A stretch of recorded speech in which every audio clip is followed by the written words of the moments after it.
दोस्तों नमस्कार, जय श्री कृष्णा, जय श्री राधे। दोस्तों आज हम विशेष जानकारी आपके लिए लेकर आए हैं।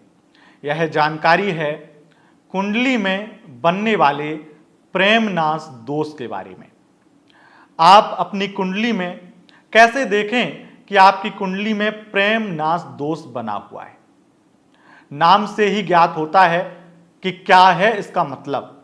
मैं आपको बता देता हूं, प्रेमनाश दोष अगर किसी की कुंडली में बन जाए तो ऐसे व्यक्ति को लव प्यार नहीं मिलता है, प्रेम नहीं मिलता है।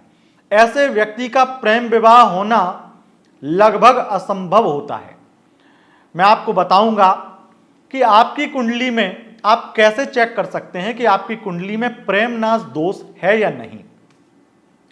मैंने प्रेमनाश दोष के बारे में लगभग 2000 से भी ऊपर कुंडलियों पर रिसर्च कर ली है, और जिस कुंडली में पूर्ण प्रेमनाश दोष बना है उसको जीवन में कभी प्रेम मिला ही नहीं है। अफेयर 40 रहे होंगे पर प्रेम किसी से नहीं मिला।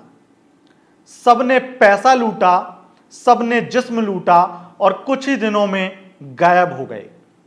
अफेयर होना और प्यार पाना दोनों में अंतर होता है।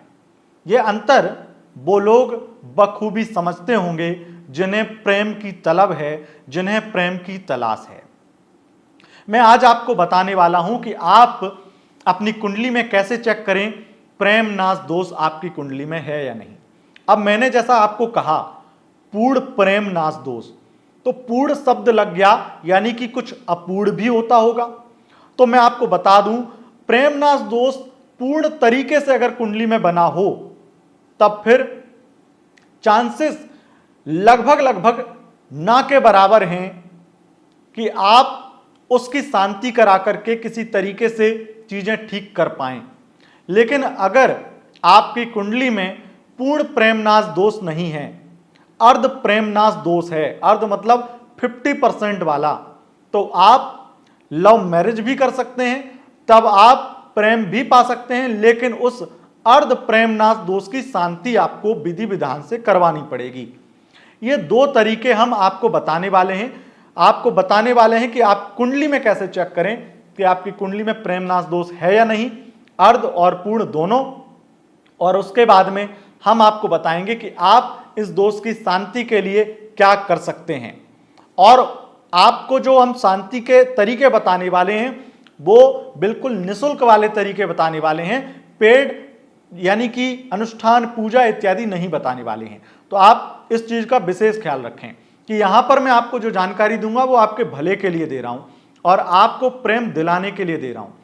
अगर आपकी कुंडली में आपको ये देखना है तो मैं आपकी स्क्रीन पर आपको समझाने के लिए थोड़ा आसान कर दिया हूं चीजों को, तो आपको समझाने के लिए मैं बता रहा हूं। पहले आप इसे समझ लीजिए कि आपकी कुंडली का ये जो आपको स्क्रीन पर दिख रहा है ये हिस्सा है आपकी कुंडली का। यहां पे जो नंबर लिखे हैं वो भूल जाइए, ये फर्स्ट हाउस सेकंड हाउस को रिप्रेजेंट कर रहे हैं नंबर। तो आपकी जो कुंडली है उसमें आपका जो फर्स्ट हाउस है उसमें यहां पर अगर राहु होता है,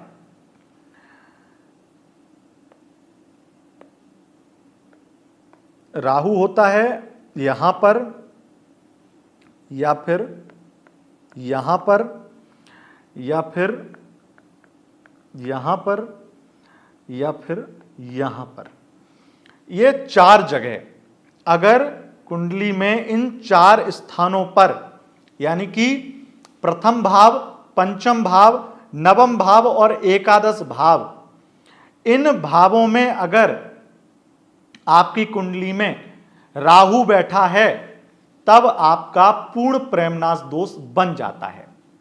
आगे सुनिए, द्वितीय क्या है, दूसरा तरीका एक प्रेमनाश दोष, पूर्ण प्रेमनाश दोष का दूसरा तरीका, अगर पंचमेश यानी कि अब यहां पर थोड़ी चीजें नहीं आपको समझ में आएंगी, लेकिन मैं कोशिश करूंगा कि आपको समझा पाऊं। अब ये जो पंचम भाव है, इसी भाव में अगर कोई नंबर लिखा है, जैसे अगर 1 नंबर लिखा है तो ये मेष राशि हो गई। और मेष राशि के अधिपति कौन है? मंगल। ऐसे यहां पर 2 नंबर लिखा है तो 2 नंबर वृषभ राशि। वृषभ राशि के स्वामी कौन है? शुक्र। तो ऐसे ही राशि इसका पंचमेश का स्वामी, इस भाव का स्वामी जो है वो जहां बैठा है, मान लो मंगल 1 नंबर लिखा है तो मेष राशि हो गई। अब मंगल बैठा है इस जगह पर मंगल बैठ गया। तो यहां पर दूसरा नियम कहता है कि पंचमेश से अगर पंचम भाव में, यानी कि पंचमेश से पंचम स्थान पर राहु और शनि की युति हो तो भी पूर्ण प्रेमनाश दोष है।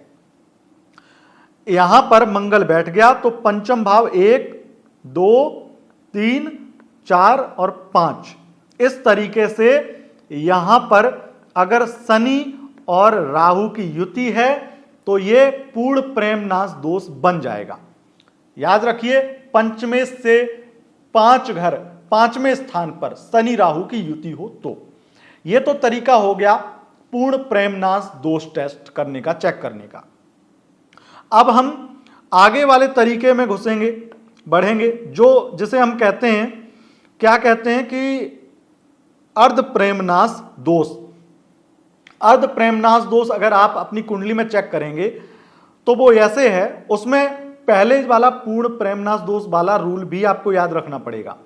क्या है कि अर्ध प्रेमनाश दोष में अगर लग्न कुंडली में, अगर आपकी लग्न कुंडली में या नवमांश कुंडली में चंद्र बुध की युति होती है, मान लो किसी भी स्थान पर चंद्रमा प्लस बुध, ये किसी भी स्थान पर युति या फिर दृष्टि संबंध बना रहे हैं अगर किसी भी तरीके से, तो उसके बाद में ये ध्यान रखना, चंद्र प्लस बुध इनकी युति या दृष्टि संबंध नवमांश कुंडली में या लग्न कुंडली में युति या दृष्टि संबंध बना रहे हों, और राहु अगर इनके साथ में बैठ जाए तो, या फिर राहु पंचम, नवम, एकादश और लग्न इनमें से किसी भी भाव में होता है, या तो इनके साथ में हो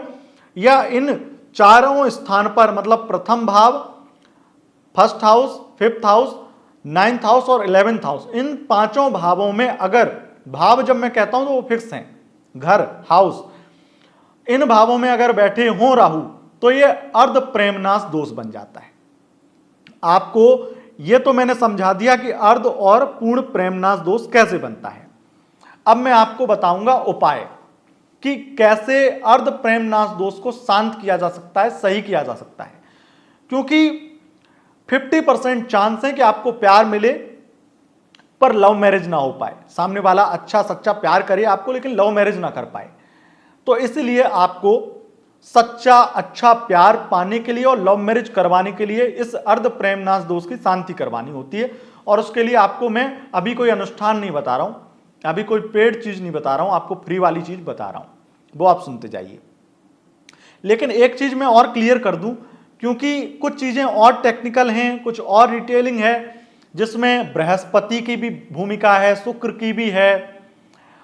इन दोनों ग्रहों से विशेष रूप से बदलाव आते हैं, बृहस्पति और शुक्र से। तो उसमें कुछ चीजें जो आपको समझ नहीं आएंगी, दृष्टि संबंध से, कुछ भाव संबंध से, कुछ स्थान संबंध से भी बृहस्पति और शुक्र भी प्रेमनाश दोष के प्रभाव को कम कर देते हैं या अर्ध प्रेमनाश दोष बना देते हैं। लेकिन जो मुख्य रूप से 2000 से भी अधिक कुंडलियों पर मैंने आजमाया है, उन चीजों के अंतर्गत मैं आपको ये 2 चीजें, 2 रूल, 2 नियम, 2 आपको विशेष रूप से सूत्र बता रहा हूं जो मैंने आपको बता दिए हैं। अब आप इसे, बहुत लोग कमेंट कर रहे थे कि आप ये वीडियो दीजिए, तो उनके लिए वीडियो हमने दी है। उपाय सिंपल ये है, बहुत सिंपल नियम है, महादेव की रेगुलर पूजा करो, नियम से पूजा करो, इसके अतिरिक्त कुछ भी इलाज नहीं है। इसके अतिरिक्त फिर अनुष्ठान है जिसमें लाखों रुपए का खर्चा होता है। महादेव की पूजा करोगे, जिंदगी भर जब तक करोगे तब तक इसका लाभ मिलता रहेगा। अगर आपको यह वीडियो पसंद आए, इस वीडियो को लाइक करें, चैनल को सब्सक्राइब करें और अपने दोस्तों के साथ वीडियो को शेयर करें, अपने पार्टनर के साथ वीडियो को शेयर करें। चैनल को सब्सक्राइब कर लें। बहुत बहुत धन्यवाद। नमस्कार।